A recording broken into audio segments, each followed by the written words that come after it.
ओम नमः सिद्धेभ्यः। ओम नमः सिद्धेभ्यः। जय श्री ओम नमः सिद्धेभ्यः। ओंकारं बिंदु संयुक्तं नित्यं ध्यायन्ति योगिनः कामोदं मोक्षदं चैव ओंकाराय नमो नमः। अविल शब्द घनौघ प्रक्षालित सकल भूतल मलकलंकः मुनिवीरूपासित श्रद्धान अज्ञान तिम्रांध्यस्य ज्ञानांजन शलाकया चक्षुर्मिलितं तस्मै श्री गुरुवे नमः। तस्मै श्री गुरुवे नमः। तस्मै श्री गुरुवे नमः। देवादिदेव 1008 आदिनाथ भगवान की, देवाई शासन नायक महावीर भगवान की, देवादिदेव मूल नायक चिंतामणि पारसनाथ भगवान की, 24 तीर्थंकर भगवान की, अनंत अनशुद्ध परमेष्टि भगवान की, 10 लक्षण महापर्व की, उत्तम ब्रह्मचर्य धार्म की। बहुत जोर से आवाज आ रही, थोड़ी सी धीमा बोलो क्योंकि पंडाल फिर ज़्यादा आवाज में गड़बड़ हो सकता है। थोड़ा धीमे है ना, थोड़ा धीमे बोलना है ना। हाँ तो बोलिए चरक चक्रवर्ती आचार्य शांति सागर जी महाराज की। अरे हम उल्टा करते हो तो हमारी बातें नहीं मानते। हम कहते धीमा बोलो, आप लोग तेज तेज बोलते। बोलिए आचार्य गुरुवर्षी अभिनंदन सागर जी महाराज की जय हो। परम पूज्य आचार्य श्री एक आदित्य सागर जी महाराज की जय। समस्त आचार्य संघ की जय। देखो आज तो जोश ज्यादा होना चाहिए ना, क्यों जब समापन की ओर होता है तो जोश ज्यादा होता है ना।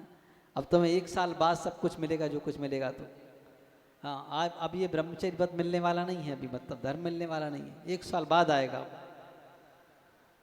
धर्म प्रेमी बंधु, आज का दिन है उत्तम ब्रह्मचर्य। तो जैसे कि वह शब्द ही अपने आप में कुछ बताता है। ब्रह्म शब्द कहते हैं आत्मा को, और उसी आत्मा से ब्रह्म शब्द से ब्रह्मा बनता है। तो का ब्रह्म मतलब आत्मा, और उस आत्मा के उपभोग का नाम होता है ब्रह्मचर्य। ब्रह्म में रमण करने का नाम होता है ब्रह्मचर्य।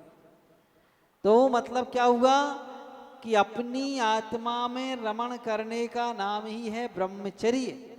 जब हम निजात्म तत्व की अनुभूति करते हैं, उसी में रमण करते हैं, उसी में स्थिरता पाते हैं, उसी का नाम ब्रह्मचर्य होता है। तो ऐसे उस ब्रह्मचर्य की आज हम आराधना करने जा रहे हैं। और जब उस आत्मा में हम रमण करते हैं, तब पर से प्रवृत्ति अपने आप हट जाती है, उसको हम हटाने का पुरुषार्थ भी करते हैं, फिर उस नियम और आदि में संकल्पित होते हैं। तो ऐसे उस नियम आदि में संकल्पित होने का नाम भी ब्रह्मचर्य है। उसको आत्मा में रमण करना निश्चय से ब्रह्मचर्य है, और पर पदार्थों में स्त्री आदि में रमण करने का नाम, छोड़ देने का नाम व्यवहार से ब्रह्मचर्य है। तो ऐसे इस दोनों ब्रह्मचर्यों की बात यहाँ पर की जा रही है। तो जैसे का भोजन में नमक का छोड़ना, इंद्रियों में रसना इंद्री के विषय को छोड़ना, ऐसे ही व्रतों में ब्रह्मचर्य व्रत का पालन करना का सबसे कठिन हुआ करता है। ये सबसे कठिन असीधार व्रत हुआ करता है। तो बंधुओं, इस व्रत का पालना कोई हंसी खेल बात नहीं हुआ करती है, बहुत ही कठिन बात हुआ करती है। तो का ब्रह्मचर्य व्रत की शिक्षा अगर हमें किसी से मिलती है सबसे बड़ी, तो वह मिलती है जो मथुरा से मोक्ष गए हुए हैं। कौन गए मथुरा से मोक्ष? जम्बू स्वामी जी निर्वाण। चरम केवली पंचम काल जम्बू स्वामी जी निर्वाण का, जो कि इस पंचम काल में मोक्ष गए। कब गए? पंचम काल में। पंचम काल में कोई मोक्ष जाता क्या? नहीं जा सकता। कब जाते मोक्ष? चतुर्थ काल में। लेकिन जम्बू स्वामी जी तो पंचम काल में गए, गए कि नहीं गए? क्योंकि भगवान महावीर स्वामी के निर्वाण महोत्सव के बाद समय कितना बचा था पंचम काल का, चतुर्थ काल का?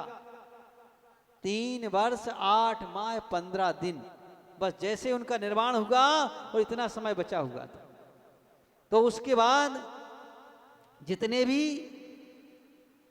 मोक्ष गए वो सब पंचम काल में गए, क्योंकि ऐसा नियोग है कि पंचम काल में मोक्ष नहीं जा सकते। लेकिन ऑप्शन दिया कौन सा जीव जा सकता है? जिस जीव ने चतुर्थ काल में जन्म ले लिया है। इसमें चतुर्थ काल में जन्म ले लिया है, वो पंचम काल लग गया है, तो ऐसा जीव पंचम काल में भी मोक्ष जा सकता है। जैसे अभी परिवर्तन आएगा कि अभी अगर कोई जीव ने पंचम काल में जन्म लिया, वापस चतुर्थ काल लग गया, तो मोक्ष नहीं जा सकता है। लेकिन जिसने पंचम काल चतुर्थ काल में जन्म ले लिया है, वो पंचम काल प्रारंभ हो गया है, तो चूंकि उसका जन्म तो चतुर्थ काल में हुआ, इसके पास उसकी सारी शक्ति तो चतुर्थ काल की है, इसलिए पंचम काल में। तो ऐसे वह जम्बू स्वामी जी महाराज जो कि पंचम काल में मोक्ष गए। देखिए, जम्बू स्वामी जी अपनी पिता की इकलौती संतान थे और संपत्ति अपरंपार थी, नगर सेठ कहलाते थे। उनका मन शुरू से ही इस दुनिया का त्यागने का था, लेकिन मां नहीं मानती थी। मां कहती थी नहीं बेटा, इस वंश परंपरा को कौन चलाएगा, इसलिए तुम्हें विवाह तो करना ही होगा। लेकिन भाई बाहर वाले वाद्य यंत्र थोड़ा सा धीमे धीमे बजाएं, ज्यादा तेजी से ना बजाएं। जो भी वहां व्यवस्था देख रहे हैं उनको बोलने थोड़ा धीमे करें, हल्का हल्का सा बजाएं। तो देखिए यहां पर बताया जा रहा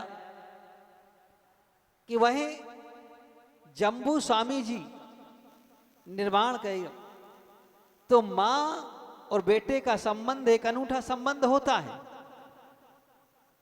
बेटा किसी की बात को टाल दे, लेकिन मां की बात को टाल पाने में बड़ा मुश्किल होता है, बड़ा कठिन काम होता है।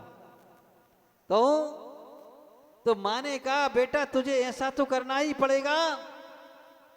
तो बेटा भी मान गया, लेकिन उसने कहा मां मेरी एक ही शर्त रहेगी। बोले क्या? कि मैं तुम्हारे कहने से विवाह तो कर लूंगा, लेकिन बस एक दिन रुकूंगा घर में। कितना? एक दिन। मां ने कहा कोई बात नहीं बेटा, एक दिन तू रुक जा, फिर तो मुझे मालूम है बरसों अपने आप रुक जाएगा, फिर कहने की आवश्यकता नहीं पड़ेगी। तो उन्होंने कहा ठीक है। मां ने भी शर्त मान ली और उन जम्बू स्वामी का 4 कन्याओं के साथ विवाह करा दिया। लेकिन वह एक रात रुकने के बाद जैसे ही सुबह की सूर्य की किरण उदय हुई और उन्होंने अपने कमरे से निकल करके सीधे जाकर के दीक्षा धारण कर कहा इतनी गजब साधना करना कोई आसान बात नहीं हुआ करती है, ये बड़ी महान बात हुआ करती है। तो बंधुओं का जिस एक एक इंद्री के वशीभूत होकर के प्राणी अनेक प्रकार की दुर्गतियों को भोगता है, अनेक प्रकार के कष्टों को भोगता है, और जहां ये व्यक्ति पंच इंद्री के वशीभूत हो जाए वहां पर कहना ही क्या है। तो इस ब्रह्मचर्यत्व की साधना सबसे कठिन साधना होती है और इसका पालन करना बहुत कठिन भी है और सबसे सरल भी है। इससे ज्यादा सरल कुछ भी काम नहीं। बस बात इतनी सी होती है कि वैसे देखा जाए तो इंद्रियां कोई काम नहीं करती। क्या है? कोई भी इंद्री काम नहीं करती, सारा काम करती है ईषद इंद्री।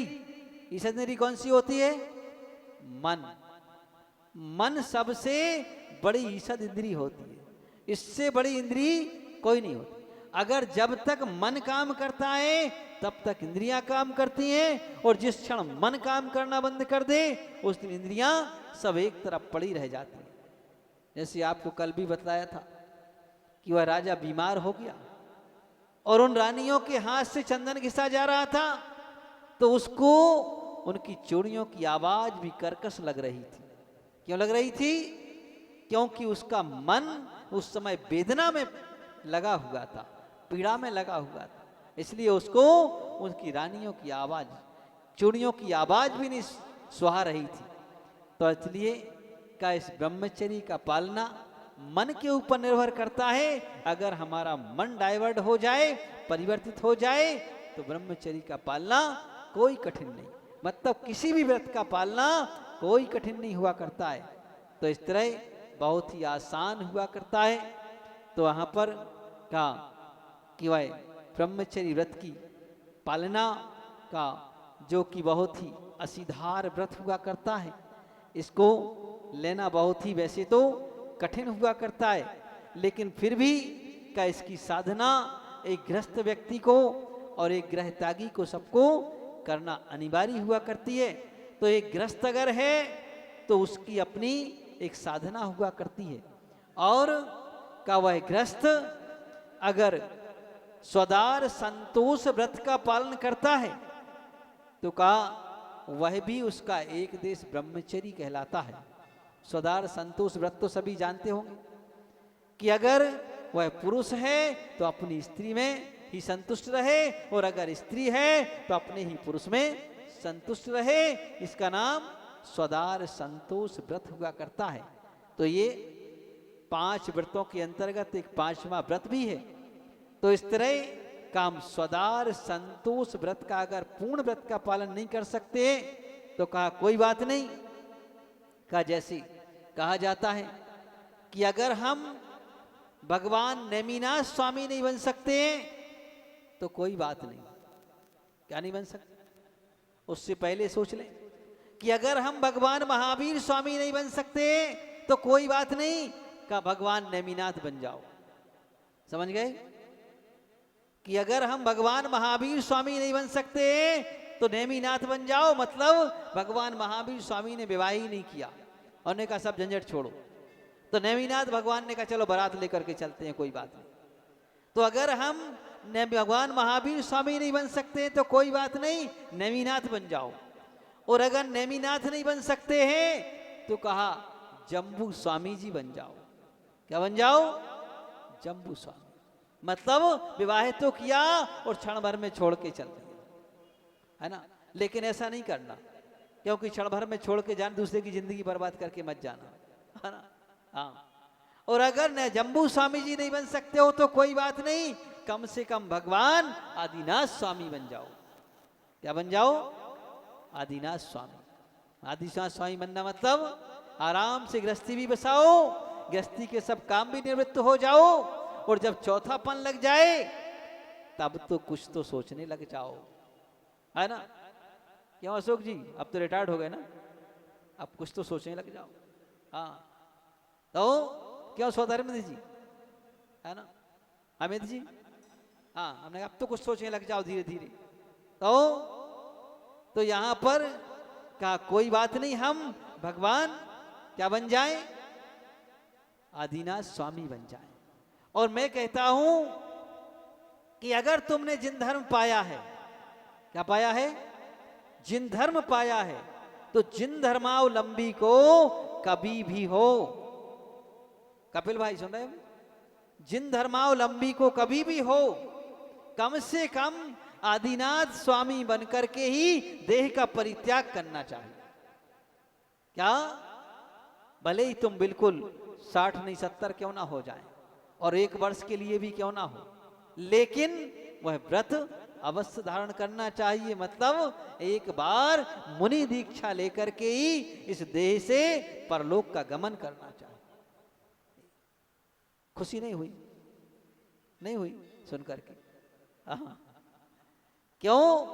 क्योंकि जिन धर्मावलंबी का मूल्य ही तभी है जब वह हम इस तरह के कार्य को करते हैं।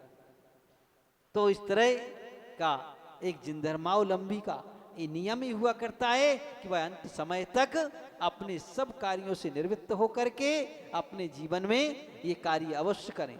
जैसे अभी आपने देखा कि आभा दीदी, मैं आपको बताऊं कि वैसे फिरोजाबाद में मैंने चतुर्मास नहीं किया, लेकिन फिरोजाबाद की भूमि हमारे लिए सबसे वरदान सिद्ध हुई। हमारे आनंद सागर महाराज जी फिरोजाबाद से हैं, शुभम भैया फिरोजाबाद से हैं, है ना। अभी कहाँ चले गया वो। तो तीसरे नंबर आभा दीदी फिरोजाबाद से हैं, और छोटी सी दीदी, उनको तो देख ही रहे आप, है ना, जो सबको अच्छी लगती है, सबको चाहती है वो, है ना। बोलती कम है लेकिन अच्छी, वो भी आरती दीदी भी वही फिरोजाबाद से ही है। और अभी एक जन और कहाँ चलेगा, नरेश भैया बैठे नहीं, वो भी फिरोजाबाद से हैं, उन्होंने भी 7 प्रतिमा ली, वो भी फिरोजाबाद से।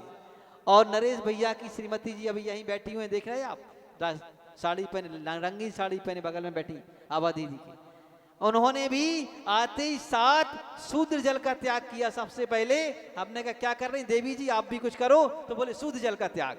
हमने बहुत बढ़िया, है ना, तो वो भी उसी मार्ग पर बढ़ गई। तो कहा किया है, हमारा पौध तो लगा है फिरोजाबाद में, कहा पौधा लगा है फिरोजाबाद में, और यहाँ पर पानी डाला जा रहा है उस पौधे में, तो जा रहा है गुरुग्राम में। कहाँ पर, गुरुग्राम में। तो गुरुग्राम में क्या है, पौधे में पानी डाला जा रहा, मतलब वृद्धिंगत किया जा रहा है। तो यहाँ पर 2 दीक्षाएं एक साथ, हमारे आनंद सागर महाराज जी की मुनि दीक्षा और शुभम भैया जी की मुनि दीक्षा। और भी किसी का मन बन जाए तो पहले से बता देना, हम और भी तैयारी करके रखेंगे, चिंता नहीं करना। तो इस तरह का हम इस ब्रह्मचर्य व्रत का पालन करने के लिए हम इस तरह से अपने मन को अवश्य दृढ़ करना चाहिए। और मैं सबसे एक ही बात कहता हूं कि कोई बात नहीं, जो बीत गई सो बीत गई, उसका मत अफसोस करो। क्या है, जो बीत गई तो बीत गई, उसका मत अफसोस करो कपिल भाई। जो बची हुई है उसका तो सदुपयोग करो। तो कहा जो गई तो जाने दो, उसका कोई गम नहीं, अनादिकाल से चली गई, कोई बात नहीं, जाने दो। लेकिन अब जो है उसका तो हमें सदुपयोग अवश्य कर लेना चाहिए। तो कहा कोई बात नहीं, मैं कहता हूं बहुत अच्छे से गृहस्थी निभाओ, इसकी में कोई विकल्प नहीं। लेकिन अपने जीवन में अगर है तो 2 नियम जरूर लेना आज ब्रह्मचर्य व्रत के दिन। एक तो सौदार संतोष व्रत का नियम। कौन सा? हाँ, कितने लोग ले रहे हैं सौदार संतोष व्रत का नियम? हाथ खड़ा करो भाई। अभी हमने बताया ना सौदार संतोष व्रत क्या कहलाता है मालूम है? पुरुष है तो अपनी स्त्री में संतुष्ट रहे, स्त्री है तो अपने पुरुष में संतुष्ट रहे। हाँ भाई हाथ खड़ा करो। हाँ क्या बात है, अभी बुढ़ापे में भी सोचना पड़ रहा है क्या इस बात के लिए? है दोनों हाथ खड़े करो सब लोग, हमारे कहने से नहीं, अपने मन की इच्छा से। हाँ हम देख रहे हैं कौन का हाथ बाकी है, हम देख रहा हूँ एक तरफ से। हाँ ये बूढ़ी 2-4 टोकरियां बीच में दिख रही है, क्या बात है अभी? हाँ सब हाथ खड़ा करो ठीक से। हाँ बोलो आज से, बोलो हे आदिनाथ भगवान। हे आदिनाथ भगवान। नहीं अब माइक से आप नहीं, सब बोलेंगे जी। बोलो संकल्प करो, बोलो हे आदिनाथ भगवान, हे आचार्य गुरुवर आदित्य सागर जी महाराज, और हे जिनवाणी माता, आपके सामने। आवाज नहीं निकल रही, क्या बात है? मन में कछु कपट है क्या? है नहीं ना? तो बोलो जोर से। हाँ आपके सामने, आपके सानिध्य में आज हम अनंत चतुर्दशी के दिन, ब्रह्मचर्य व्रत के दिन, सौदार संतोष व्रत हम सभी ग्रहण करते हैं, उसका हम पालन करेंगे। बहुत अच्छे, सब लोग 9 बार नमोकार मंत्र पढ़ो। हाँ अब देख रहा मैं कौन कौन नहीं पढ़ रहा। भैया कैमरे वाले जरा लगाओ तो कैमरा, देखूं जब कौन कौन नहीं पढ़ रहा। कैमरे वाले जाओ देखो। हाँ देखो जरा अच्छे से कौन कौन नहीं पढ़ रहा। हाँ बहुत बढ़िया। बाहर वाले तो पैसे इकट्ठे करने में लगे, उनको तो फुर्सत नहीं, क्या बोल दिया महाराज ने। चलिए बहुत बढ़िया। रहा सबका नियम, रहा ना? तो बोले देवादिदेव आदिनाथ भगवान की सबको मंगल आशीर्वाद कि आप सबने नियम लिया। तो देखिए इस तरह हम इन व्रतों का पालन करते हुए, देखिए अपने जीवन में एक ना एक नियम अवश्य होना चाहिए, क्योंकि बिना नियम का व्यक्ति मिट्टी के फूटे घड़े के समान कहलाता है। कैसे, किसके समान? और हम नहीं चाहते हैं कि गुणगांव वालों के अंदर नाम ही गुणगांव है और कोई गुणगांव में फूटा घड़ा बने मिट्टी का। फूटा घड़ा बन जाए कोई बात नहीं, लेकिन बने तो धातु का बने। इसका हाँ धातु के घड़ा फूट भी जाए, टुकड़े टुकड़े भी हो जाए, तो 75% कीमत हर समय खड़ी रहती है। कितनी? 75% का भी खड़ा कर लो। हाँ तो ऐसी बने तो क्या बने? धातु के घड़े बने। तो बंधुओं का इस तरह हम इस व्रतों का पालन करते हुए और अपने जीवन को महान और उज्जवल बनाने का पुरुषार्थ करें का ब्रह्मचर्य व्रत। वैसे अपन अभी पूजन में आप पढ़ोगे ना ब्रह्मचर्य व्रत के अंतर्गत कि माता बहन सुता पहचानो, है ना, कहा कि अगर हमें अपने जीवन में ध्यान रखना कि अगर अपने से कोई भी स्त्री हो चाहे पुरुष हो, अगर अपने से छोटी है तो उसको बेटी के रूप में देखो, अपनी बराबरी की है उसको बहन के रूप में देखो, और अगर अपने से बड़ी है तो अपनी माँ के रूप में देखो, और ऐसे स्त्री के लिए ऐसे ही पुरुष के लिए। तो कहा यही एक देश ब्रह्मचर्य कहलाता है। तो इस व्रत का पालन करना तो बहुत आसान होता है, कोई बहुत कठिन नहीं हुआ करता है। तो कहा है कि हमेशा अपन बात क्या करते हैं, दूसरों की लेकर के करते हैं। कहा हुआ है कि औरों को बदलने के लिए खुद को बदलना सीखो। क्या है, औरों को बदलने के लिए खुद को बदलना सीखो, औरों को अपनाने के लिए हमेशा सबसे मिलना सीखो। उजालों की परिभाषा ना मिलेगी तुम्हें किताबों में, उसे पाने के लिए खुद दीप बन जलना बहुत सीखो, सुंदर। खुद दीप बन जलना सीखो। तो इस तरह हम इस ब्रह्मचर्य व्रत का पालन करते हुए और आज उस धर्म का पालन करें। तो इन 10 धर्मों की आराधना आज अपन ने बहुत अच्छी आनंद के साथ की है। और देखिए सभी ने, किसी ने 16 कारण व्रत का उपवास किया, किसी ने 10 दिन का उपवास किया, किसी ने 5 दिन का किया, किसी ने तेला किया है। और आज तो सरकारी उपवास है ना, सरकारी है ना, आज सरकारी उपवास समझते हो ना, जो सरकारी छुट्टी होती ना, मतलब सबकी छुट्टी, ऐसे ही आज तो सरकारी उपवास है ना। हाँ, जिनने नहीं लिया हो तो वो भी ले लो, क्योंकि आज तो सरकारी उपवास है। तो आज के दिन तो का जिन्होंने एक भी उपवास किया और जिन्होंने एकासन भी किया, उन सब के लिए बहुत बहुत मंगल आशीर्वाद। आपके जीवन में हमेशा रत्नात्रय की वृद्धि हो और इस तरह से ही रत्नात्रय का पालन करते रहें। बोलिए देवादि देव 1008 श्री चिंतामणि पार्श्वनाथ भगवान की जय बोलिए आचार्य गुरुवर श्री आदित्य सागर जी महामुनि राज की।